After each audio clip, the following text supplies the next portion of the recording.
Olha, nossa gente está começando aqui na Fonte TV e ele vai falar sobre como lidar com as dificuldades da vida.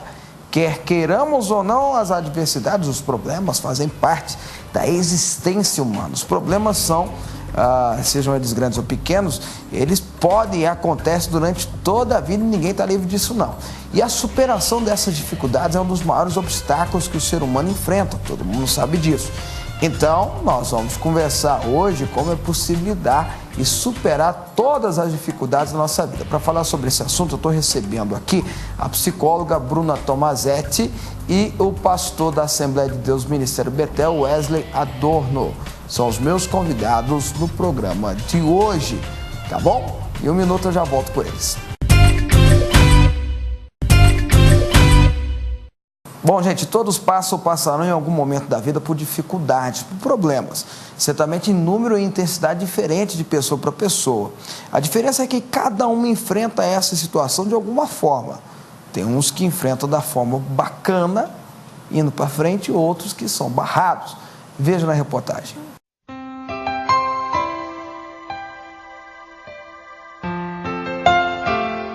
Como lidar com a notícia de uma doença grave? Como é possível superar a perda de um ente querido?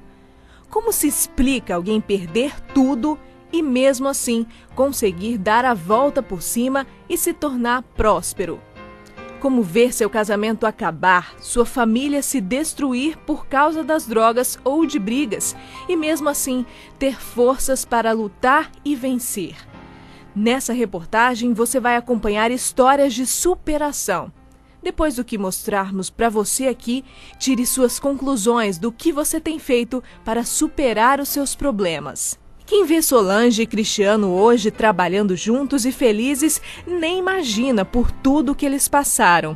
Depois de se conhecerem no trabalho, logo foram morar juntos e tiveram o primeiro filho. Quando a convivência começou, Solange descobriu algo que iria desestruturar a família que havia acabado de construir. O marido era viciado em drogas.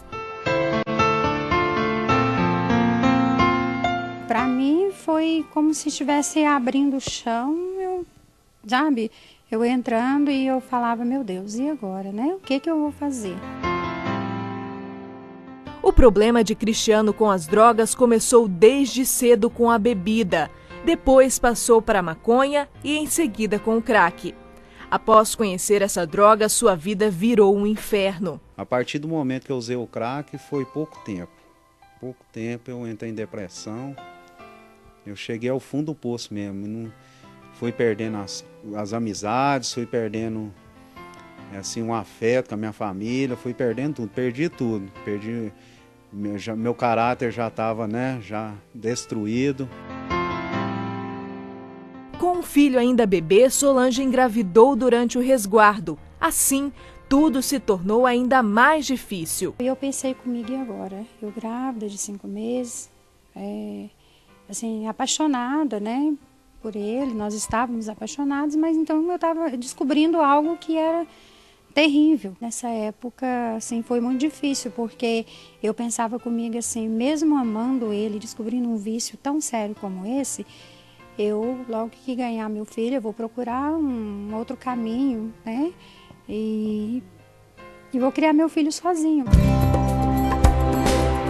Depois de 3 meses internado em uma clínica de recuperação, Cristiano se livrou das drogas, foi para a igreja com a esposa e hoje estão felizes com sua empresa e vida familiar estruturadas.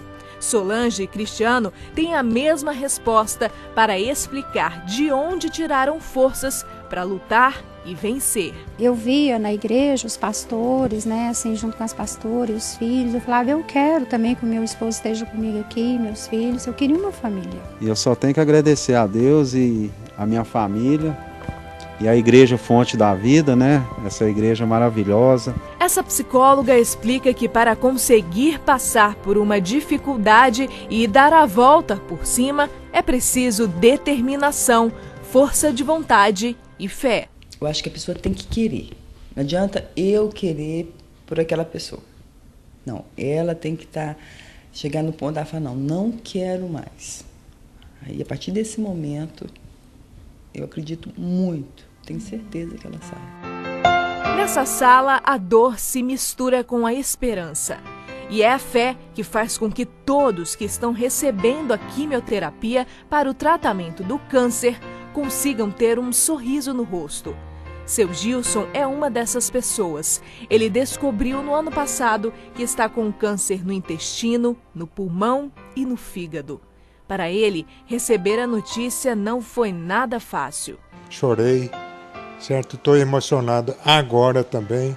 Até vontade de chorar estou tendo. De emoção. De dar essa entrevista a vocês. Porque, como se diz, é a única maneira de eu expressar a minha recuperação.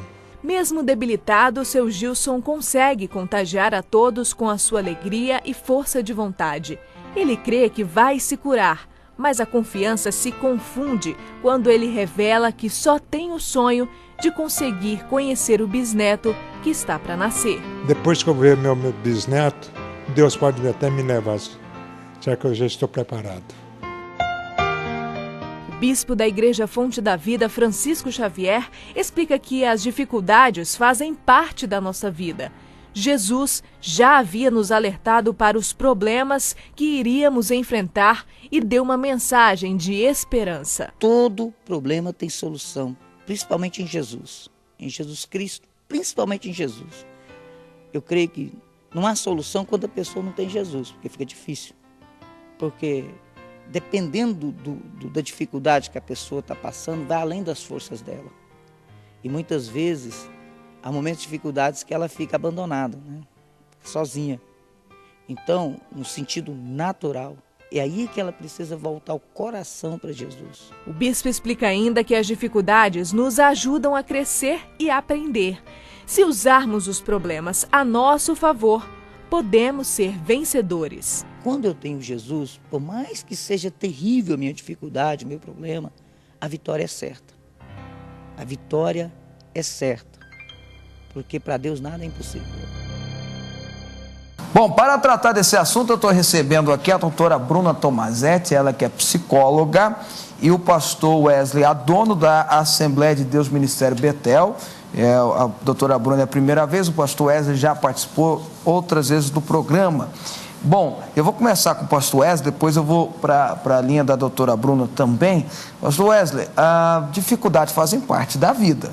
O próprio Jesus disse, no mundo vos tereis aflições, né? Mas aí, ele venceu o mundo, mas eu gosto do interfrase aí, que é, tem de bom ânimo, né? Que talvez seja o mais importante para vencer as dificuldades. As dificuldades fazem parte da vida. Com certeza. Boa noite, Fábio, boa noite, doutora Bruna e telespectadores. Prazer estar aqui com você, mais uma vez, Fábio, e com todos os seus telespectadores.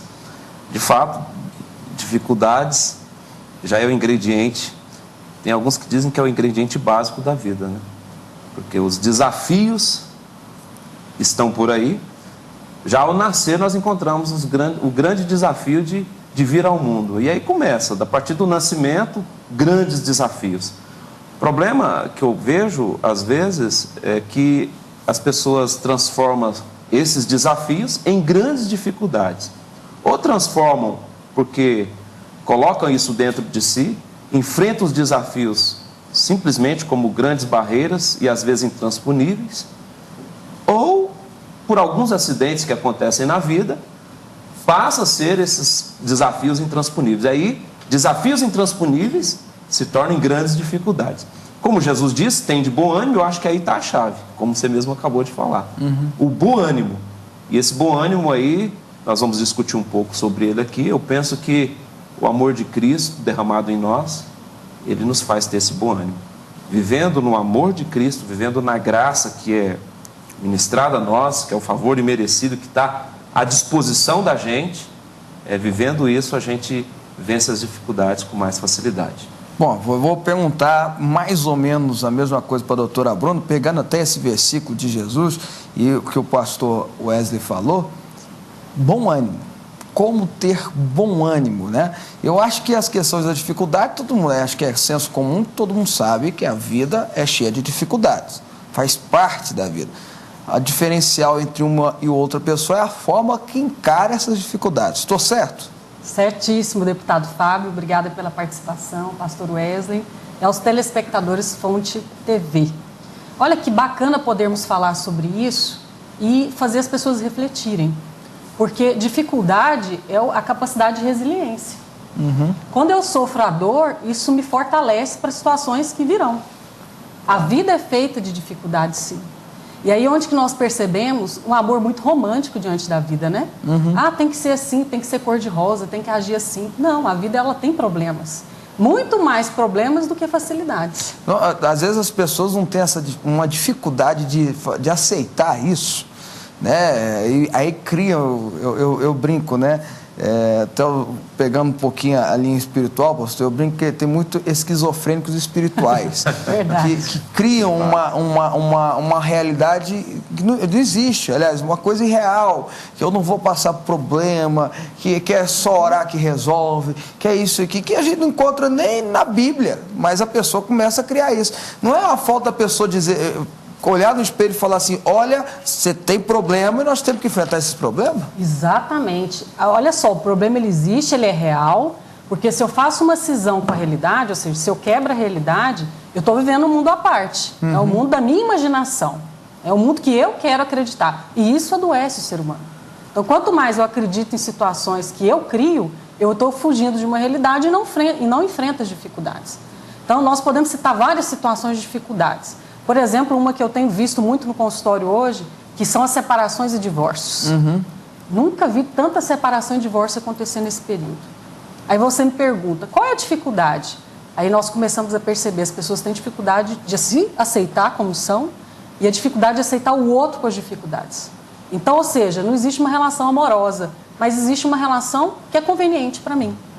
Então foge, né, e o fardo fica pesado. E Jesus nos disse, o fardo dele é leve. Se tem algo excessivo, é porque não é dele. Eu estou criando. Mas, por exemplo, no caso de casamento, do jeito que a senhora está falando, realmente é alarmante os índices de divórcios. Não é o fato do casal não querer, não é o fato de querer fugir do encarar o problema, de falar assim, poxa, porque tem, pelo menos a maioria das coisas tem solução, se buscar ajuda, se etc e tal. Não é o fato do casal falar assim, não, está enchendo aqui, eu vou parar por aqui, em vez de querer buscar resolver o problema? Exatamente. O que nós percebemos, deputado, é que existe uma relação de forças, né? Então eu quero mostrar quem tem mais força, quem tem mais poder nessa relação.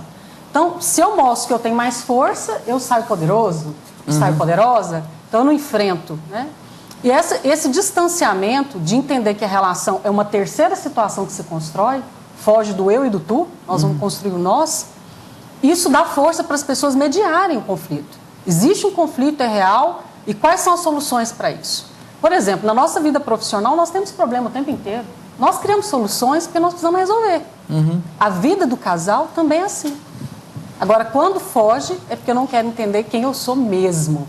Por isso que eu deixo o problema acontecer. Pastor Wesley, pegando um pouquinho do casamento ainda, desses índices assustadores até de casamento sendo desfeito e com cada vez mais facilidade, né? Claro. Falta, por exemplo, a busca de ajuda? Eu não tenho dúvida que a falta dessa consciência. Eu preciso ser ajudado. Nós estamos vivendo um tempo dos valores destruídos e, inclusive, por exemplo, a gente não vê a própria virilidade do homem. Ela está hoje em xeque. Nós temos homens e homens, né, vamos dizer assim. Não estou falando aqui de homoafetividade, nada disso. Estou falando de homens que... no seu papel. Que são heterossexuais, mas dentro do seu papel ele não consegue desempenhar o papel, até porque falta um referencial, às vezes, do pai, um referencial masculino na sua formação. Nós hoje somos, por exemplo, educados por mulheres. O ensino fundamental, o maternal fundamental, raríssimo a figura de homens. Dentro de casa, às vezes, o homem deixa a responsabilidade para a mulher, a mãe, educar o filho. Sem contar o tanto de pai que abandona o lar, né? Isso. Ou então está dentro de casa, mas é um pai ausente, né? Então, cresce descaracterizado. Da mesma forma a mulher, mas Estou dando um exemplo do homem que é mais assim, parece que está mais aparente. E em cima disso, cria-se toda uma instabilidade, né, em cima dessa situação e resulta nisso, os valores trocados e que resulta nessa fragilidade e que leva as pessoas a encarar suas dificuldades como vítima. Ele já é vítima desde a infância e ele continua vítima. E aí o que acontece? Na hora da dificuldade, ele prefere se colocar na situação de vítima. É incrível o quanto o homem, a sociedade gosta de sofrer diante das dificuldades. Nós vamos sofrer de acordo da forma que nós quisermos sofrer. A dificuldade existe. Eu posso sofrer nela ou não sofrer nela. O sofrimento depende de mim. Eu é que vou estabelecer o nível de sofrimento. E até onde eu vou sofrer. Até onde eu vou sofrer. Mas como a gente já, às vezes, cresce nessa filosofia, nessa ideia de ser vítima, então, por exemplo, o que tem de gente podrido por aí não é brincadeira, né? E nessa área de encarar a dificuldade, a pessoa prefere, ao invés de encarar o nível, o tamanho, ela prefere já começar como vítima e caminha como vítima e vai andando como vítima e leva a vida como vítima e deixa a vida me levar e pronto, e sempre como vítima. Mas aí entra o problema, porque quem deseja ser vítima se torna vítima. Ele nunca vai conseguir deixar esse papel de vítima. Concorda? Eu penso que o grande problema está aí. Existe vacina para muitas coisas e poderíamos dar aí a vacina da felicidade. Eu, pelo menos, adotei para minha vida, doutora e bispo, assim, uma filosofia diferente. Eu também fui criado num lar que teve lá suas estruturas. Eu poderia muito bem ser vítima, fui vítima até um certo tempo da minha vida e falei, não quero ser mais vítima. Então, para mim, Romanos 8 diz o seguinte: o que me separa do amor de Cristo?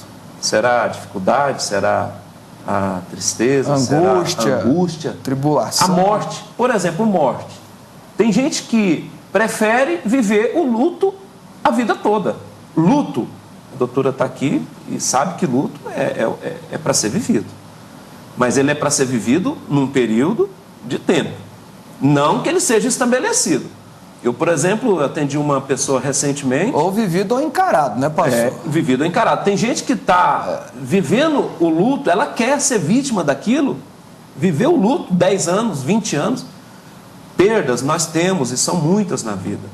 Perdas de pessoas que se vão, mas também pessoas que não morreram, estão por aí, mas perdemos, ou perdemos coisas. Luto, eu costumo dizer, viva ele intensamente. 2, 3 dias, 5 dias, um mês, o máximo. Só o tempo necessário. A partir dali ele passa a ser uma doença na sua vida.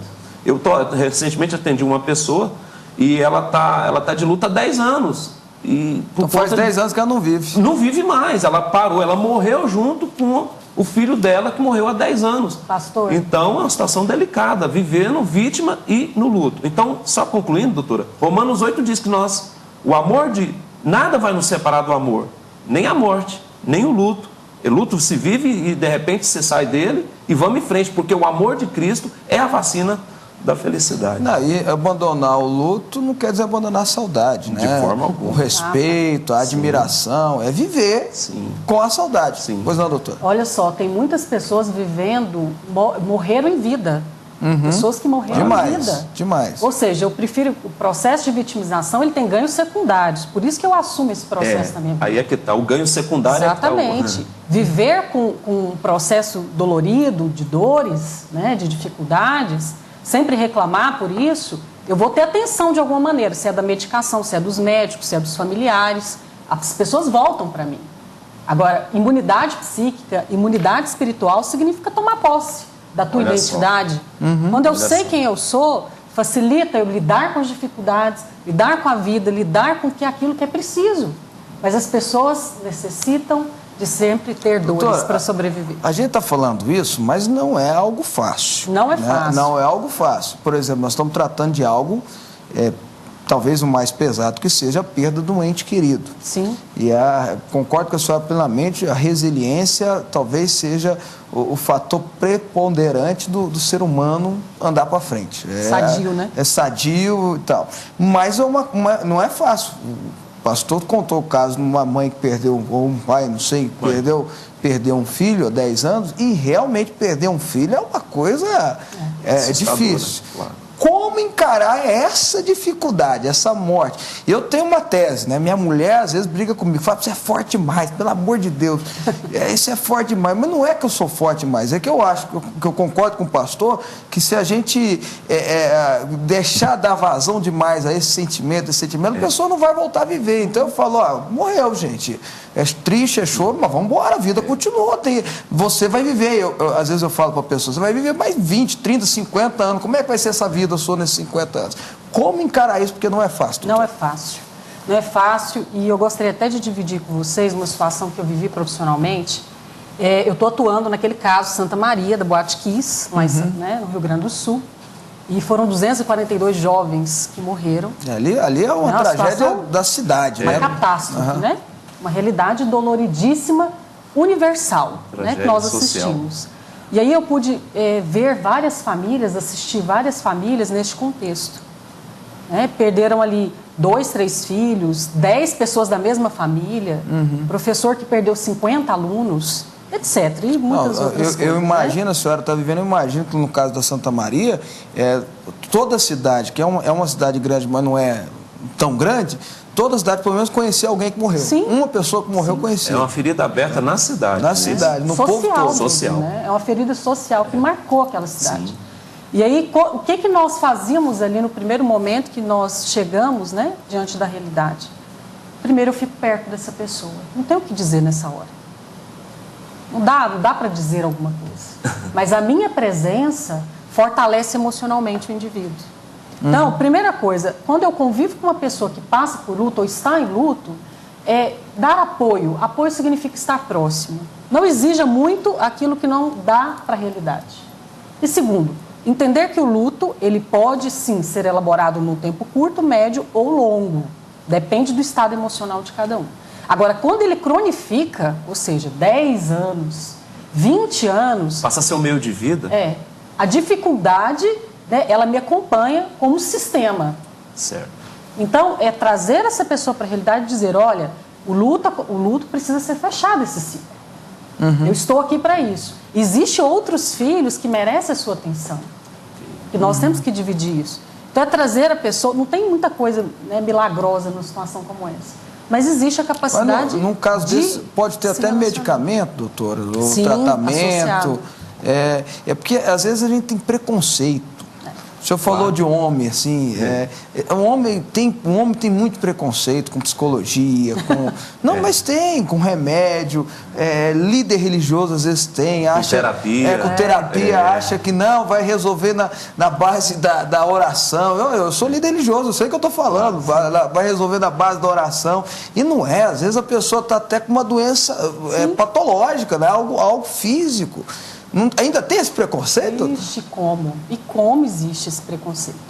Né? Preconceito, a própria palavra diz.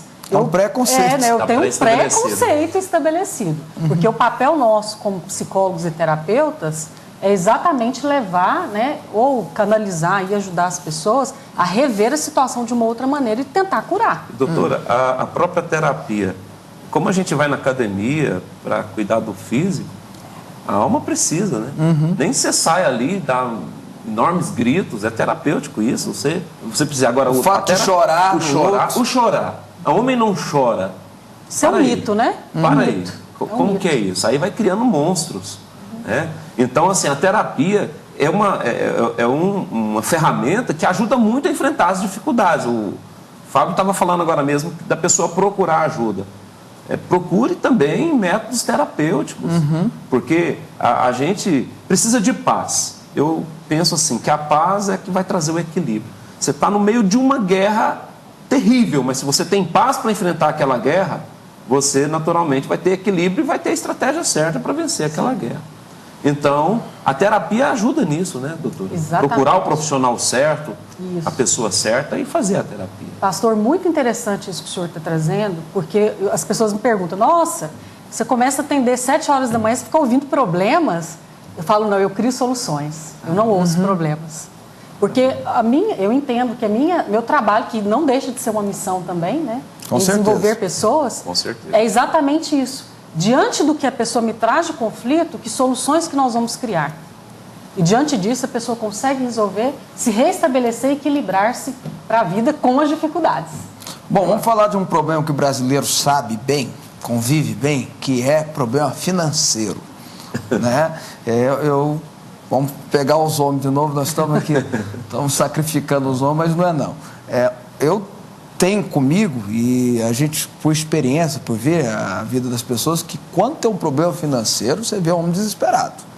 Você vê o homem não dormindo, o homem às vezes super carinhoso com a família se torna bruto, porque realmente a cabeça dele está naquilo, e tem aquele peso que ele tem que sustentar a casa, então se está faltando recurso ali, é culpa dele, Como encarar esse problema, essa dificuldade financeira? Porque o brasileiro, eu acho que já devia estar resiliente a isso, né? Desde o cruzado e passando por aí de repente ele fica bem, agora desandou de novo, enfim.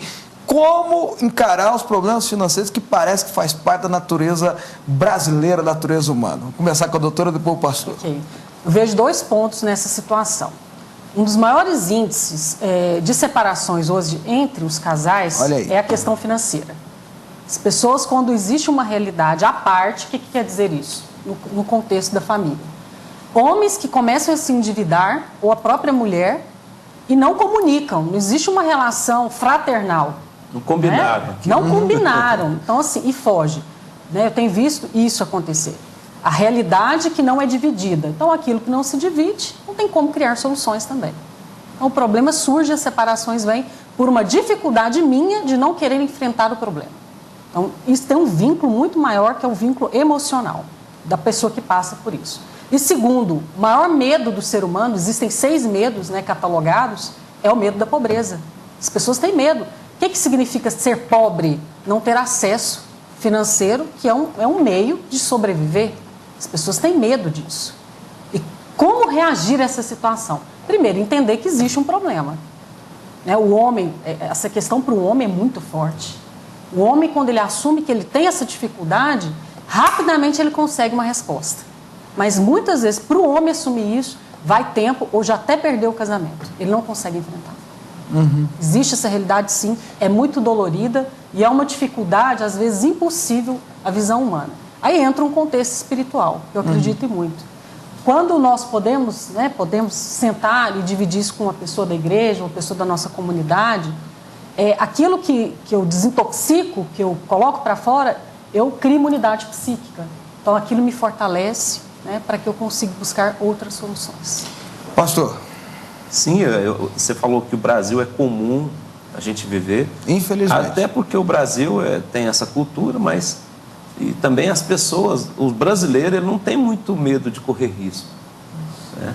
Ele já nasce naquela ideia de correr um risco não é problema. Então, não planeja, cresce já naquele ambiente desfavorável. O risco não é problema, o risco.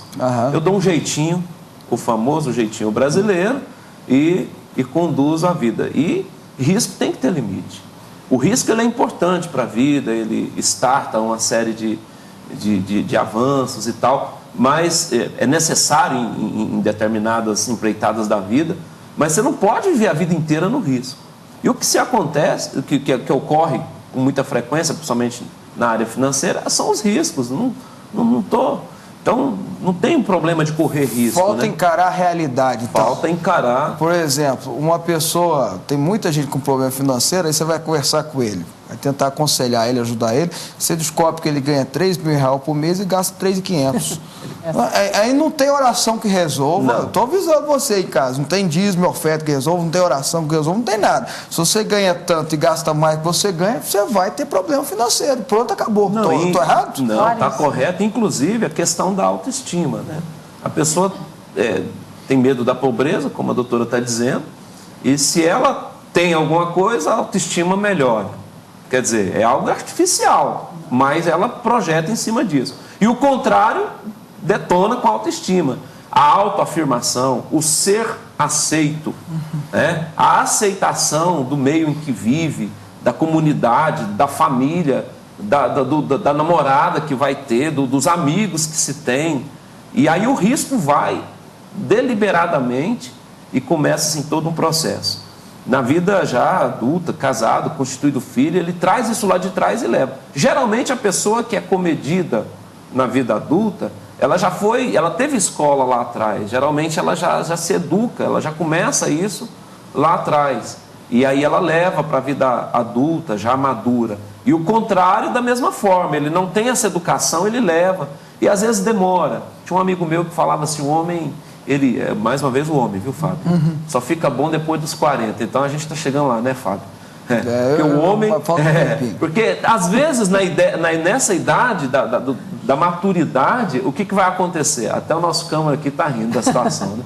É porque nessa idade dessa maturidade parece que a ficha cai. Para aí, eu tenho que me reprogramar, eu tenho que me reeducar, o nível de risco tem que diminuir, eu tenho que pensar de uma forma diferente.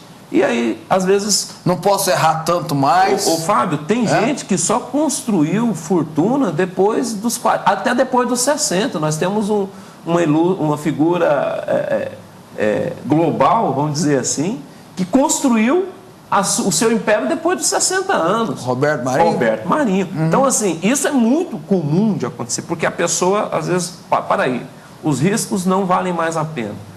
Tá demais. Ou aquele outro que é muito tímido, muito acanhado e tal, e agora precisa usar um pouco mais. Mas as dificuldades financeiras, elas são terríveis de fato, e ela é epidêmica, né? Parece que ela vai contaminando, os filhos herdam aquilo. Você olha para o pai, aconteceu com o pai, está acontecendo com o filho, e provavelmente vai acontecer com os netos, a não ser que haja uma interrupção, uma mãe muito severa que olha, entra na história. Ou o pai cai na real, né? Ou o pai cai na real. Talvez está faltando na questão, doutora Bruna, está faltando os pais, as pessoas caírem na real.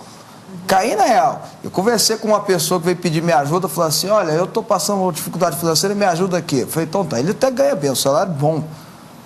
Aí ele falou, não, em 5 anos ele tem 3 financiamentos de apartamento, 2 financiamentos de carro, e abriu 2 empresas e ainda pediu demissão do salário bom. Eu falei, meu amigo, é difícil aí. Aí eu falei, bem, é difícil, mas tem que desapegar. Aí eu dei uma explicação sobre isso. Você está muito gordo, você precisa emagrecer, precisa conseguir andar, não adianta. Então, às vezes não falta cair na real, doutor? Exatamente, falta pessoa, é aquela questão, a dificuldade ela surge porque não encara a realidade. E a questão do planejamento, planejar-se, como muito bem colocado pelo pastor, essa capacidade mesmo de educação financeira. Nós não temos isso, mas temos condições de procurar informações. Bancos, instituições que têm esse... Porque o dinheiro... Ou uma pessoa experiente da família. Ou uma pessoa experiente. Sucessão familiar, que a gente vê isso. Goiás, hoje, nós vivemos uma realidade muito de empresas familiares. Hoje, o que a gente atende de famílias em sucessão familiar, com quem vai tomar conta de quem financeiramente, porcentagem para quanto... É uma dificuldade enorme, porque o poder ele é sedutor. E reagir a isso tem que ter muito autoconhecimento. A dificuldade da pessoa não é em ganhar o dinheiro, é poder administrar isso como uma ferramenta de sedução. Então, isso, o rapaz gordo, né? Que traz a questão financeira. Até que ele não é gordo, não. Eu falei que ele estava gordo, mas financeiramente precisa emagrecer para andar, ué. Exatamente. Esse ego inflado, ele dá uma interrupção, né, da pessoa prosseguir, fazendo para ela se tornar uma pessoa melhor com relação ao dinheiro. Então é autoconhecimento. Como gerir R$500, como gerir R$1 milhão. Não, e quem não consegue gerir R$500 não vai conseguir gerir R$1 milhão. Isso é bobagem. E essa questão do autoconhecimento, doutor, aí não se aplica, aí se aplica a tudo, né? A gente está falando aqui de como vencer as dificuldades da vida. O autoconhecimento, acho que ele é o início de tudo, né, doutora? Porque se a gente não parar para conhecer seus pontos fracos e administrá-los, costumo dizer o seguinte, a gente prega muito nas igrejas evangélicas, até na igreja católica, é doutora da igreja católica, prega muito a cura interior. Eu sou muito enfático nisso. O ministro a cura da seguinte forma, olha, descubra os seus pontos fracos, te conheça e passe a ser vigilante, porque a tendência natural vai ser cair no seu ponto fraco. Então seja vigilante, conheça, porque aí você sabe onde é que você tem que ir. Até porque o ponto forte você tira de letra, né? Não precisa preocupar com ele. Tá certo. Eu quero agradecer aqui, de uma forma muito especial, esse programa muito especial que nós tivemos, o pastor Wesley Adorno, da Igreja Assembleia de Deus, Ministério Betel, mais uma vez atendendo o nosso convite. Obrigado, pastor. Obrigado, Fábio. Trago um abraço aqui do meu pastor Gentil, R. Oliveira, que tem um apreço muito grande a essa rede, e a você, Fábio. E a recíproca é extremamente verdadeira. Aí ele deixa bem claro da amizade com o apóstolo, contigo. E um abraço a todos e que a gente enfrente a vida de frente, como ela é. Tá certo. E sejamos abençoados sempre. E encarando a realidade, né? Doutora Bruna Tomazetti, excepcional sua participação, muito obrigado. Eu que agradeço, deputado, parabéns pela atuação, pelo profissionalismo, obrigada pela participação, a gente cresce muito nesse debate, pastor Wesley, aos telespectadores da Fonte TV, e deixar um recadinho simples: duro diante das situações e coração mole, a gente consegue muita coisa. Outra, eu não vou nem falar o final meu, que eu sempre falo aqui, a doutora já falou. Boa noite, que Deus abençoe a todos.